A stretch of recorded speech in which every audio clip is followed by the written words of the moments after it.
Hello there, our wonderful viewers on this favorite mathematics YouTube channel, Mathematics by Zeno. That channel is specially created for you and I to come together to tackle mathematics and demystify the age-long phobia often associated with this all-important subject, one topic at a time. It's my singular honor and pleasure to appreciate you all and to welcome you once again to our class. Today, we are looking in depth into the concept of continuity of a function. From the last class or last video, we looked at limits of a function, which was a follow-up of the basic introduction of differentiation. So all these lessons are built up to the real rigorous task of going in depth into differential calculus. What is meant by continuity of a function, mathematically speaking? Essentially, there are three conditions that must be met. So, to start with, a function f of x is said to be continuous at the point x equals to a if and only if the following conditions are met. In other words, we can't talk of continuity without making reference to the point of continuity. Hence, continuity can only be talked about with reference to a point.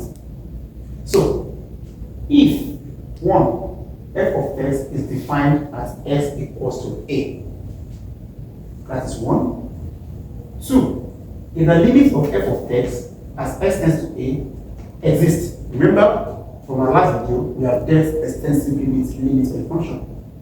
And the third condition is that the first two are actually equal, meaning limits of f of x as x tends to a is equally value to f of a.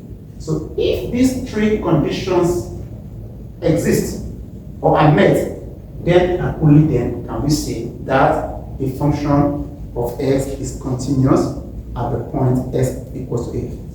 Note, if any of them fails to be met, automatically then we say the function is not continuous. So again, the three are a necessary and sufficient condition for a function to be continuous. Let's look at questions to explain deeper. You have to examine the continuity of, let's say, 1, the function f of x equals 7x squared plus 3x plus 8 at the point x equals to 1. Let's take this for example. So we're going to examine this function for continuity at this point. So what I need to do is to run it through these three conditions and see if it's continuous. Let's dive in. So first, the function is defined as 7x squared plus 3x plus 8, and our point is x equals to 1. So let's first see f of x is defined as x equals to a. What that simply means is just do f of 1, because a is 1 in this case. F of 1 is simply substitution. We've learned this, something similar to this in mathematics as polynomials. So check our videos on polynomials. So 1 squared plus 3, 1 plus 8. So 7 times 1 squared is 1, 7 times 1 is 7, plus 3, that's 10, plus 8. That is 18. So f of 1 is 18. That means f of x as x equals to 1 is 18. That's 1. Then 2. Let's see if we can check that. Limit of f of x as x tends to 1. This is the a in this case. That simply means basically as x7, 1 squared plus 3, 1 plus 8, which also is 8. So, separately, condition 1, we have f of 1 is 18. Condition 2, limit of f of x as x tends to 1 is 18. It actually exists, that's the meaning. Then, we can now conclude by the third condition that limit of f of x as x tends to 1 is indeed equal to f of 1 itself, and that's actually 18. So that means they are equal. We can then conclude that the function f of x, which is 7x squared plus 3x plus 8, is continuous at x equals to 1. Emphasis on that, at that. That means this same function might fail to be continuous at a certain other value of x. So it's relative. So, but at this point, we can say confidently that this function is continuous at x equals 1. Okay, it seems very trivial, but let's see how the question 2 will pan out. Can we then necessarily say that f of x will always equal to limit of f of x as x tends to a? The question will determine and the point of continuity. So let's see. Question 2, we got examine continuity for this function x squared plus 9 over x minus 3 at x equals to plus 3. Okay, let's go.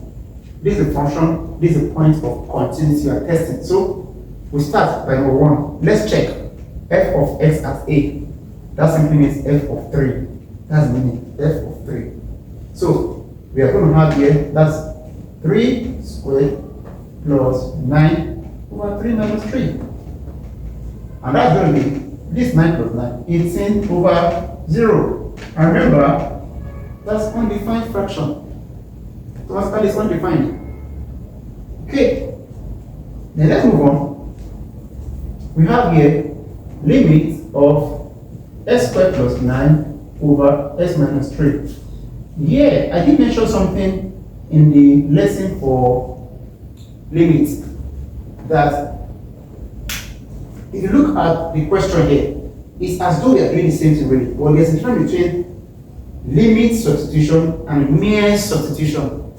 Because we are substituting limit, we have the leeway to manipulate before you go further, as in this case, which is not here. As you can see here, I just inserted the value of 3 directly, not minding that I'm going to have 0 as the denominator. But because we are in limit now, we are not going to repeat this same process because it's not allowed in this case because we are in limit. Rather, we're using L'Hopital's rule here. And if you are wondering what that means, please visit our last video on limits of a function. So, I mean, look at this, and that in certain 3, we necessarily generate 0 as a denominator. We are going to use L'Hopital's rule because again, we can't factorize x squared plus 9 to cancel out anything here. If it was minus 9, then that's an option. And we're going to add what here? 2x over 1. We're going to have 2x as the numerator and 1 after differentiating. That is what L'Hopital's rule is all about. So by so doing, you can now insert 3. That's 2 times 3, which is 6. It exists really. That's what we're trying to find here, number 2. Does it exist? Yes, limit of this actually exists. Okay, we have 2 different answers now, which is, so we have done the first part, the second condition has been solved, then third condition, we compare both. Are they equal? Clearly, limit of the function is 6, and the f of 3 of the function is actually undefined, and clearly they are not equal. How you see, I was explaining out, they are not equal, and we can say that the limit of f of x, write that here, limit of f of x here is not equal to f of a. Therefore, the function is not continuous at s equals to 3. Perhaps it will be continuous elsewhere, but at s equals to 3, this function is not continuous. So everything we do vis-a-vis the 3 necessary and sufficient conditions. And that's been the lesson on continuity of a function. And again, the condition for any function x to be continuous at a particular point is that these 3 conditions must necessarily be met. What you do is to test each of them. Basically, you are testing the 2 of them and And the third one is you are comparing the answers you got in the first two. If they are equal, it's continuous. If they are not equal, then it's not continuous. And that's been the lesson for today. Thanks so much for staying tuned. God bless you, and see you in the next one.